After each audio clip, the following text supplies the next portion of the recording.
Bismillahirrahmanirrahim. Assalamualaikum warahmatullahi wabarakatuh. Alhamdulillahilladzi anzala as-sakinata fi qulubil mu'minin liyazdadu imanan ma'a imanihim. Asyhadu an la ilaha illallah wahdahu la syarikalah wa asyhadu anna Muhammadan abduhu wa rasuluhu alladzi la nabiyya wa la rasula ba'dah. Allahumma shalli ala sayyidina Muhammad wa ala ali sayyidina Muhammad. Alhamdulillahirabbil alamin. Kita bersyukur kepada Allah atas nikmat yang telah dikaruniakan. Dan insyaallah di tutorial Tadabbur Al-Quran ini sedikit saja insyaallah kita akan coba menggali bagaimana step by step dan juga menjadikan diri kita sebagai orang-orang yang kelak nantinya menjadi orang yang senantiasa beramal dan taat kepada Allah Subhanahu wa taala. Baik, di antara salah satu landasan Tadabbur Al-Quran itu ada di dalam surah Muhammad ayat ke-24. Allah Subhanahu wa taala sebutkan, a'udzubillahi minasyaitonirrajim. Bismillahirrahmanirrahim. Afala yatadabbaruna al-Qur'an am 'ala qulubin aqfaluha. Di dalam ayat ini Allah Subhanahu wa taala sampaikan kepada kita, tidakkah mereka merenungkan Al-Qur'an ataukah hati mereka sudah terkunci? Jadi ada beberapa pesan yang kemudian Allah ingin hadirkan di dalam ayat ini. Ya, dan saya coba listkan. Yang pertama adalah Allah mempertanyakan mengapa manusia tidak mentadaburi Al-Quran.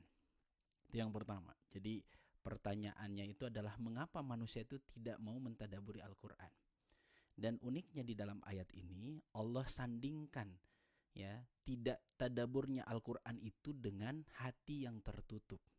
Ya kan? Artinya bahwa orang tidak mentadaburi Al-Quran itu disebabkan karena hatinya tertutup. Kalau kita hadirkan pemahaman kebalikannya, gitu ya, jika hati kita ingin terbuka, maka tadaburkah Al-Quran ini, gitu ya.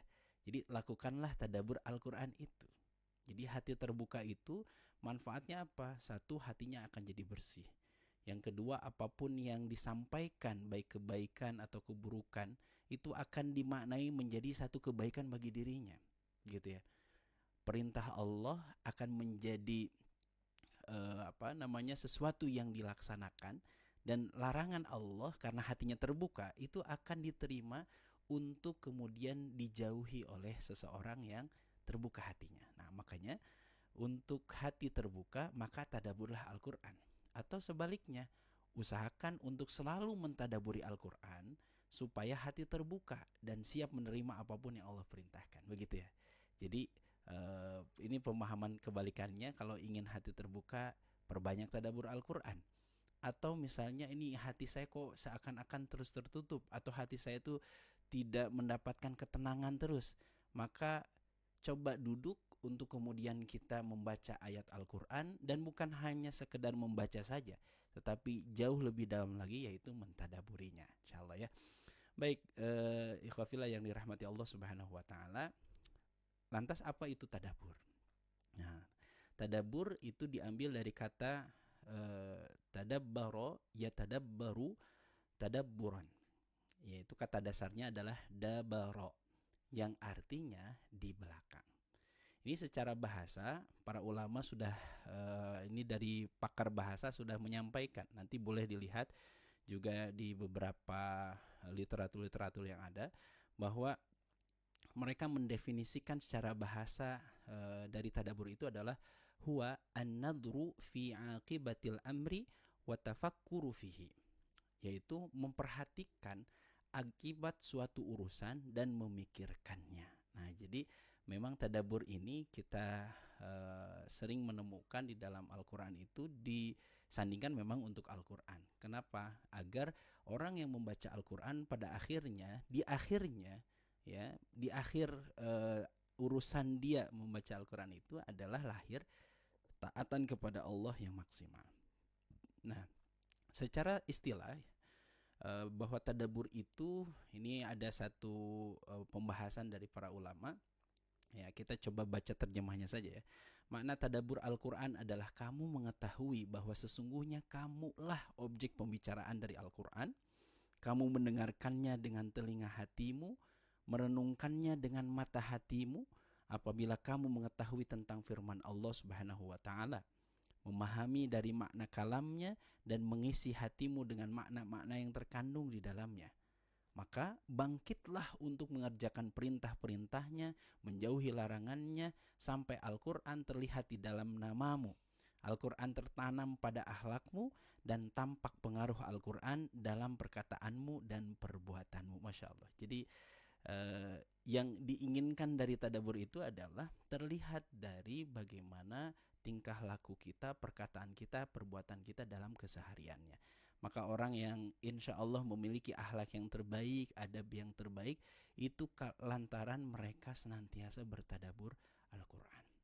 Baik, di dalam literatur agama kita sering menemukan ada tafsir dan tadabbur. Apa itu bedanya?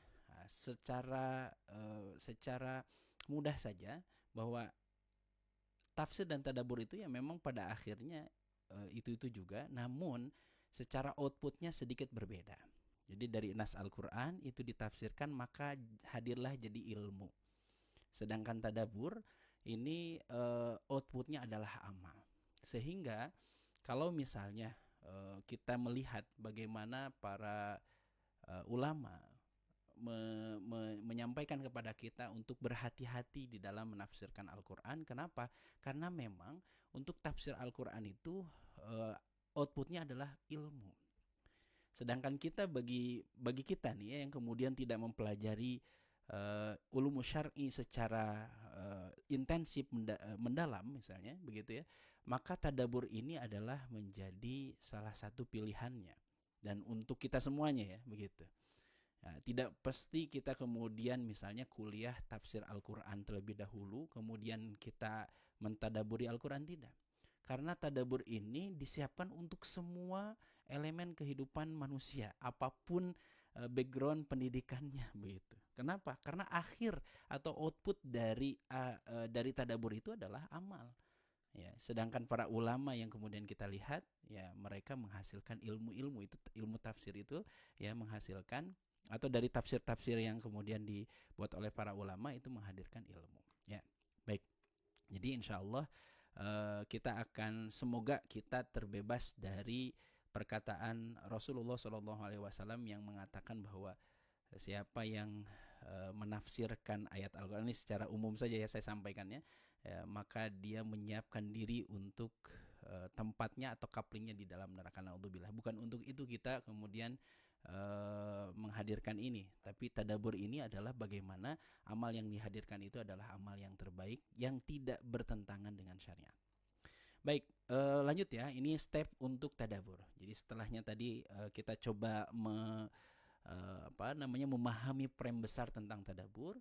Ya, berikutnya ini ada step-step ya. Tentu sekali lagi ini adalah ijtihad saja. Boleh jadi setiap diri kita atau setiap orang bisa membuat stepnya masing-masing begitu ya. Tapi kita lihat di sini ada 5 step sampai memilih ayat sampai kita beramal tuh bagaimana stepnya. Step pertama adalah pilih ayat terlebih dahulu. Yang kedua, nanti satu persatu kita akan coba bahas. Step yang kedua, gunakan ulumul Quran atau baca tafsirnya untuk mendapatkan pemahaman tentang ayat yang dipilih. Yang ketiganya, hadirkan hati untuk merenungkan ayat, begitu kan? Dan yang keempatnya kesadaran, akan hadir insya Allah kesadaran. Dan yang kelimanya, kalau sudah hadir kesadaran maka mudahlah dia beramal. Baik, langsung saja karena ini waktunya kita hanya sebentar saja. Step yang pertama ini adalah pilih ayat yang akan ditadaburi ya. Apapun ayatnya insya Allah bisa hadir tadaburnya ya. Meskipun di sini ada catatan-catatan ya. Jika ayat-ayat yang terkait hukum maka tidak perlu mengeluarkan hukumnya, gitu ya. Jika ayat-ayatnya memunculkan banyak ikhtilaf maka tidak perlu masuk ke ikhtilafnya. Ya, kenapa? Ya, kita mengetahui bahwa Al-Qur'an ini di dalamnya ada ayat-ayat muhkamat, ada ayat-ayat mutasyabihat, dan itu sudah disampaikan oleh para ulama. Nah, bagi kita bukan menghadirkan ikhtilaf di dalamnya ya, tapi lebih kepada bagaimana hikmah atau tadabbur yang bisa kita hadirkan sehingga melahirkan amal yang terbaik. Baik, step yang kedua, ya itu step pertama mudah saja, tinggal pilih saja ayatnya. Yang kedua ini gunakan ulumul Quran dengan mengacu kepada 8 level yang sudah diterangkan sebelumnya ya. ya. Tapi fokus saja di level 1, yaitu terkait dalam yaitu kaitkan dalam satu ayat yang dipilih. Atau level 2, yaitu hubungkan dengan ayat sebelumnya dan atau ayat setelahnya. Ini di ulumul Quran itu ada munasabah ayat, begitu ya. Jadi mudahnya seperti itulah ya. Atau kalau misalnya kita tidak melakukan yang pertama ini, di step yang kedua, baca tafsir dari para ulama untuk mengetahui perspektif ayat itu dari para ulama itu ya. Ingat ya, karena ini adalah tadabbur, maka step 2 ini harus bisa memastikan apa pesan Allah dalam ayat yang dipilih yang di akhirnya akan bermanfaat untuk diri kita. Baik, ini langkah-langkahnya sekarang ya. Jadi di step kedua ini ada langkah-langkahnya. Langkah pertama nih, ini untuk level 1 dan 2, baca dan fahami terjemahnya. Sekali lagi, baca dan fahami terjemahnya. Yang kedua, ini langkah yang kedua, sebut dan tuliskan pesan singkat yang terdapat dalam ayat dengan menghubungkan antar kata yang terdapat dalam satu ayat itu. Itu untuk di level 1. Untuk di level 2-nya, hubungkan dengan ayat sebelum atau setelahnya dan atau setelahnya ya. Jadi kita bisa dua-duanya, misalnya kita akan menghubungkan dengan ayat sebelum dan setelahnya, atau sebelumnya saja atau setelahnya saja, itu terserah saja ya. Jadi intinya bahwa level 2 ini bebas, bisa sebelum setelahnya dua-duanya, atau sebelumnya saja atau setelahnya saja. Karena nanti maknanya atau pesannya akan berbeda juga, ya kan? Tapi insya Allah nanti kita akan contohkan ya. Yang ketiganya, list hubungan ayat tersebut menjadi satu poin pesan, begitu ya. Oke, kita lihat contohnya nih. Ini di level 1. Contohnya, saya coba mentadaburi Quran surah Qaf ayat ke-9. Allah Subhanahu wa taala sebutkan, a'udzubillahi minasyaitonirrajim, wa nazzalna minas sama'i ma'am mubarakan fa'ambatna bihi jannati wa habbal hasid. Terjemahnya, kami turunkan dari langit air yang diberkahi, lalu kami tumbuhkan dengannya kebun-kebun dan biji-bijian yang dapat dipanen. Surah Qaf ayat ke-9. Begitu. Ya, jadi dari ayat ini kita akan menemukan ya pembahasan tentang apa ini. Nah, kita lihat. Coba baca dulu terjemahnya, kami turunkan. Kalau misalnya kita belum mampu dengan bahasa Arabnya, semoga terjemah ini memberikan kemudahan kepada kita. Maka coba baca dulu terjemahnya. Oh, kami turunkan dari langit air yang diberkahi. Nah, di situ saja kan sudah tahu bahwa Allah yang menurunkan hujan. Nah, jadi wa nazzalna minas sama'i ma'an mubarakan itu artinya bahwa Allah yang menurunkan hujan. Jadi ini pesan pertama. Tulis saja Allah yang menurunkan hujan, gitu kan. Ini nanti kalau kita di step ketiga kita akan renungkan apa renungannya bahwa Allah yang menurunkan hujan, kan begitu. Akan beda gitu hasilnya ketika kita tuliskan bahwa Allah yang menurunkan hujan. Ya, dengan hanya kita membaca ayatnya saja tanpa ada renungan setelah itu. Karena tadabbur itu kan lihat di akhirnya itu apa yang dihasilkan, kan begitu. Kemudian yang kedua, air hujan ini adalah air yang diberkahi karena Allah sebutkan ma'an mubarakan. Nah, ma'an mubarakan ini kita tuliskan, oh ternyata air yang turun dari langit itu bukan air sembarang air, tapi air yang disifati mubarakan, air yang berkah. Masya Allah. Ma'an mubarakan. Nah, udah tuliskan dulu, air hujan adalah air yang berkah. Gitu ya. Ini masih step 2 ya. Kemudian yang ketiganya kita tulis poinnya bebas ya, mau berapapun ya, bisa 1 pun nggak apa-apa, bisa 2, bisa 3, bisa 4, bisa 5, terserah gitu ya, tergantung ayatnya itu atau memang tergantung fokus kita mau kemana, terserah ya. Yang ketiga, ini saya buatnya 3 poin saja. Air hujan dapat menumbuhkan tanaman dan biji-bijian. Nah, ini sebagai salah satu sumber makanan, kan begitu. Ada apa kalimatnya? Fa'ambatna bihi jannati wa habbal hasid. Nah, begitu. Jadi fokus saja, ini level 1, fokus saja di pesannya itu di ayat itu saja. Jadi tidak perlu kemana-mana gitu kan. Nah, fokus saja di situ. Jadi kita tidak perlu menyebutkan bahwa air hujan itu air hujan itu diturunkan dari dari awan, kemudian siklus itulah ya, siklus hujan itu Ini tidak disebut di sini siklus hujan yang dimaksud gitu ya. Meskipun boleh jadi benar juga itu, tapi ayat ini tidak menyampaikan tentang hal itu gitu. Jadi tidak perlu menuliskan pesan di luar ayat yang sedang kita tadabburi. Ya, boleh difahami insyaallah ya.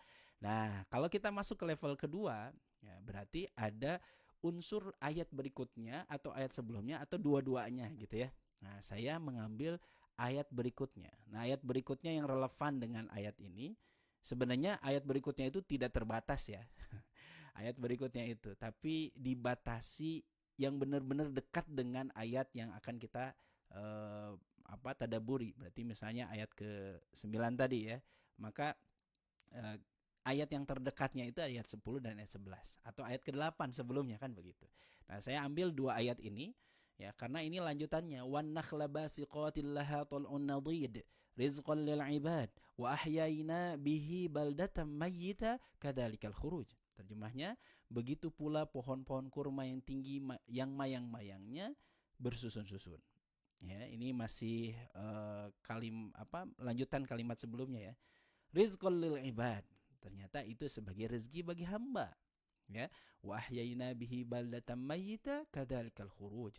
Maka kami hidupkan pula dengan air itu negeri yang mati atau tandus. Seperti itulah kadzalikal khuruj, maka seperti itulah kejadian kebangkitan dari kubur. Quran surah Qaf ayat 10 dan 11. Nah, ini adalah hubungan dengan ayat yang tadi ayat 9. Jadi ayat 9 kita hubungkan dengan ayat 10 dan 11. Nah, apa poin poin pesannya? Poin pesannya bahwa tumbuhan yang ditumbuhkan tadi kan itu sebagai rezeki bagi seorang hamba atau bagi hamba-hamba Allah. Rizqan lil ibad. Masya Allah. Jadi ada kalimat rizqan lil ibad itu menunjukkan bahwa Allah inginkan bahwa air hujan itu menumbuhkan semua pepohonan, semua biji-bijian untuk apa? Rizqan lil ibad. Jadi bukan hanya ditumbuhkan saja tapi menjadi rezeki bagi hamba. Itu. Kenapa disebutkan rezeki bagi hamba? Karena disebut oleh Allah rizqan lil ibad. Kemudian air hujan itu juga menghidupkan yang mati. Wa ahyayna bihi baldatan mayyita. Air hujan ini menghidupkan yang mati. Ya, kemudian ada kalimat kadzalikal khuruj, dan begitulah Allah Subhanahu wa taala ya membangkitkan kalian ya ketika dalam kubur itu. Jadi yang tiga apa poinnya? Saya tuliskan Allah menginginkan bahwa jika kita mati maka sangat mudah untuk dihidupkan kembali. Jadi kadzalikal khuruj itu bukan mempermisalkan tumbuhan yang mati kemudian bisa hidup lagi, bukan, tapi ini objeknya kepada manusia. Karena yang membaca ayat ini pasti manusia. Allah ingin mengingatkan kepada kita tentang kebangkitan dari kubur itu sangat mudah sekali, sebagaimana Allah menghidupkan sesuatu yang mati di dalam tanah kemudian hidup, pada saat itulah menjadi jadi sesuatu yang hidup dan bisa dipanen jadi makanan bagi kita, begitu ya insyaallah. Ya, jadi hadirin yang dirahmati Allah Subhanahu wa taala, bahwa tadabbur ini ya, tadabbur Quran surah 9 ternyata dikuatkan dengan ayat ke-10 dan ke-11-nya. Ini itu udah masuk ke level 2, begitu. Jadi pesan di level satunya saja sudah lumayan banyak ya, ada 3. Kita masuk lagi ke level keduanya, itu nambah pesan lagi ya. Dan itu semakin menguatkan atau semakin, kan kalau di level 1 ini belum ada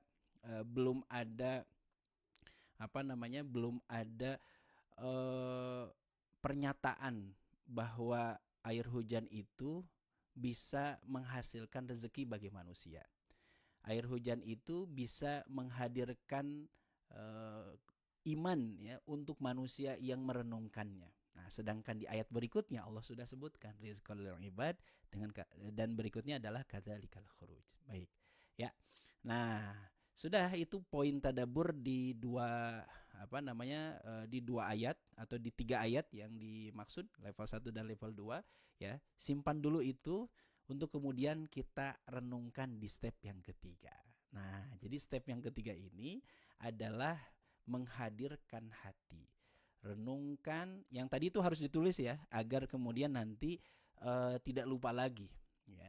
Hadirkan hati dan renungkan ya apa yang tadi ditulis dari list itu ya, sehingga menjadi list tindakan atau amal yang hadir setelah membaca dan merenungkan ayat tersebut. Jadi list atau pesan ya di yang step kedua itu, tulis tetap, kemudian hadirkan hati baca itu semuanya gitu ya. Maka semoga setelah itu hadir tindakan atau amal. Nah, langkah-langkahnya di step 3 ini, yang pertama renungkan dengan bertafakur, hadirkan hati melalui poin-poin yang dihasilkan dari step 2. Sudah tadi ya disebutkan. Kemudian tuliskan lagi. Tuliskan komitmen yang relevan dengan menggunakan kalimat kata kerja melalui pesan pada ayat yang ditadaburi. Nah, contoh nih ya. Tadi kita membahas tentang atau kita mentadaburi Quran surah Qaf ayat ke-9 sampai ayat 11 ya, sudah ada poin-poinnya di step kedua, maka step ketiga kita renungkan ya. Setelah renungkan, siapkan tulisannya, siapkan untuk kita alat-alat tulisnya untuk kita menulis. Kemudian tuliskan di sana dengan kata kerja. Saya insya Allah akan senantiasa bersyukur saat Allah takdirkan hujan kapanpun. Nah gitu kan. Ini seakan biasa saja, hadirin yang dirahmati Allah. Tapi ternyata dampaknya begitu sangat dahsyat. Coba nanti kita lihat ya. Kemudian tuliskan ya, saya tidak akan menyalahkan atau mencela hujan atas musibah yang terjadi di sekitar hidup saya, seperti terjadinya banjir, longsor, ataupun sakitnya anak setelah hujan-hujanan. Nah, gitu ya. Karena tidak sedikit kita kemudian, mohon maaf ya, bahkan secara langsung dari media saja sudah diperlihatkan. Ini banjir terjadi karena deras hujan yang begitu sangat tinggi, begitu ya. Nah, itu artinya menyalahkan hujan. Padahal Allah sebutkan tadi ya di poin pesan itu ada apa? Ma'an mubarakan. Ya. Ma'an mubarakan, bahwa air yang turun dari langit itu adalah air yang berkah. Apakah mungkin sesuatu yang berkah itu akan menghadirkan sesuatu yang sifatnya bencana, yang negatif? Banjir, longsor, atau anak yang sakit ketika setelah hujan-hujanan, apakah akan menghadirkan itu? Tentu tidak. Yang namanya berkah kita sudah tahu, ziyadatul khair, dia akan bertambah. Nah, ini step yang ketiga ini kita betul-betul menghadirkan hati untuk kemudian oh iya, merenung, ternyata salah selama ini sikap saya, selalu mencela, menyalahkan hujan. Atau bahkan misalnya ketika kita berkendara naik motor gitu kan, kemudian hujan, hujan. Nah, kalimat hujan itu adalah kalimat kalau kata orang Sunda makadu, bukan kadu atau ya, ya dia seakan mencela secara tidak langsung begitu ya, ya kan? Jadi mengeluh itu adalah sesuatu yang tidak diharapkan. Ya maksudnya gini, mengeluh karena hujan turun itu kan artinya tidak diharapkan hujan turun, kan begitu dimaknainya. Maka setelah kita membaca ayat yang tadi, oh ternyata air hujan itu Allah yang menurunkan. Nah itu kan, coba kalau Allah yang menurunkan ya, itu apakah kita akan mencelanya? Berarti seakan-akan kita menyalahkan Allah, kan tidak begitu seharusnya. Ya, maka step ketiga ini semoga menjadi kebaikan bagi kita, kan jadi amal gitu. Asalnya kita sering menyalahkan hujan, sering mencela hujan, sekarang jadi tidak mencela lagi. Atau paling tidak ketika mencela, setelah itu istighfar karena ingat bahwa Allah yang menurunkan hujan. Karena ingat bahwa Allah menyipati hujan itu air yang berkah gitu kan. Maka ini kalau hujan lagi nih, astagfirullah, kok saya ngomongin itu ya, kok saya mencela hujan ya, akan begitu. Akhirnya jadi apa? Jadi amal yang terbaik bagi kita. Nah begitu hadirin yang dirahmati Allah, ya kan. Nah kemudian yang terakhir nih, saya berusaha menjadi pribadi yang lebih taat karena adanya kepastian akan dibangkitkannya setelah kematian. Nah gitu. Jadi ternyata Allah ingin sebutkan dengan kadzalikal khuruj gitu ya. Kadzalikal khuruj itu kan berarti wa ahyayna bihi baldatan mayyita kadzalikal khuruj. Allah ingin ajarkan kepada kita bahwa hujan yang Allah turunkan itu bisa menghidupkan sesuatu yang mati. Tanah yang tandus menjadi gembur, ya kan? tanah yang tadinya tidak ada tanaman, ketika hujan turun itu jadi banyak tanaman. Minimal rumput-rumput tuh jadi, rumput-rumput liar tuh jadi rindang begitu ya. Nah, coba aja hadirin perhatikan, itu luar biasa. Kalau kita merenungkan, oh bisa begitu ya. Atau misalnya di batu yang tadinya itu batu, yang namanya batu-batu lah gitu. Tapi ketika hujan turun, apa yang terjadi? Batu itu ada lumut lah, atau misalnya ada pohon kecil yang tumbuh gitu. Coba bayangkan kalau kita merenungkan, itu kok itu lumut kok bisa hadir di tempat yang secara logika kita itu tidak mungkin bisa tumbuh kan gitu. Tapi Allah Subhanahu wa taala yang menumbuhkan itu, Allah yang menghidupkan itu. Nah, apa poinnya yang Allah ingin ajarkan pada kita? Poinnya itu kadzalikal khuruj. Begitulah kelak nanti kamu ketika dimatikan sangat mudah untuk dihidupkan kembali, sebagaimana mudahnya ya tumbuhan itu tumbuh di batu yang secara logika tidak mungkin bisa menumbuhkan. Kan begitu. Nah, berarti ada apa? Allah ingin menghadirkan iman dari hujan itu. Sehingga poin tadaburnya adalah, atau step yang ketiganya kita tuliskan, saya berusaha menjadi pribadi yang lebih taat lagi. Kenapa?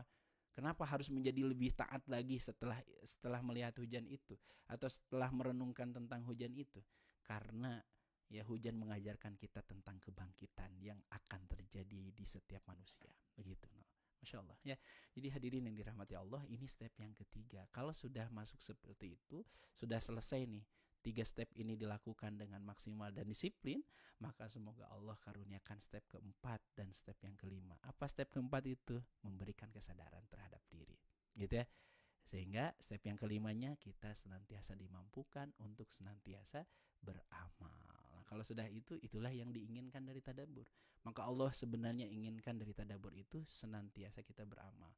Maka yuk kita upgrade diri kita, selain membaca, yuk kita hadirkan tadabburnya ya. Jangan malas untuk menuliskannya. Tuliskan saja step by step yang tadi sudah disampaikan. Kemudian lakukan, pilih ayatnya. Kemudian step yang keduanya, hadirkan pesan di setiap ayat yang dipilih itu. Kemudian duduk dan renungkan ya. Kalau sudah direnungkan, tuliskan lagi apa yang akan dilakukan. Itu sebagai komitmen kita, begitu ya, untuk beramal setelah itu. Insya Allah kalau sudah ada itu, Allah hadirkan kesadaran terhadap diri kita, dan Allah mampukan untuk kita senantiasa beramal. Allahu a'lam bishawab. Semoga bermanfaat. Billahi taufiq wal hidayah. Assalamualaikum warahmatullahi wabarakatuh.